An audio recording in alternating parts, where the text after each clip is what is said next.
ఈ మధ్యన మరి మనం ప్రతిపక్షంలోకి వచ్చిన తర్వాత కొంతమంది మాట్లాడుతూ ఉన్నారు, ఇష్టం వచ్చినట్టుగా మన నాయకుడిని తూలనాడుతూ ఉన్నారు, ఇష్టం వచ్చినట్టుగా వ్యాఖ్యానాలు చేస్తూ ఉన్నారు.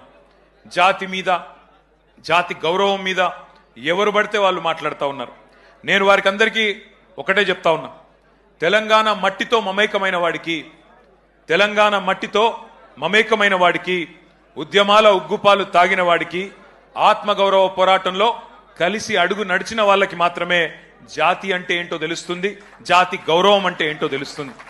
సకల జనులు స్వరాష్ట్ర సమరంలో తెగించి కొట్లాడుతున్నప్పుడు, ప్రాణాలకు తెగించి మన నాయకుడు నిరాహార దీక్ష చేస్తున్నప్పుడు, సమైక్యాంధ్రవాదుల సంచులు మోసే సన్నాసులకు జాతి తెలియదు, నీతి తెలియదు, గుర్తుపెట్టుకో.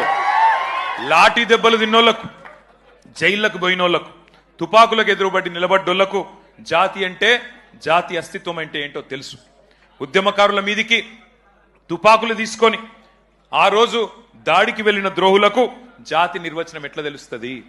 రక్తంలో పౌరుషం ఉంటే, డిఎన్ఏలో ఉద్యమం ఉంటే, ఆత్మాభిమానం అనేది ఎక్కడన్నా నీ శరీరంలో ఉంటే నీకు జాతి అంటే ఏందో, జాతి చరిత్ర అంటే ఏందో తెలుస్తుంది.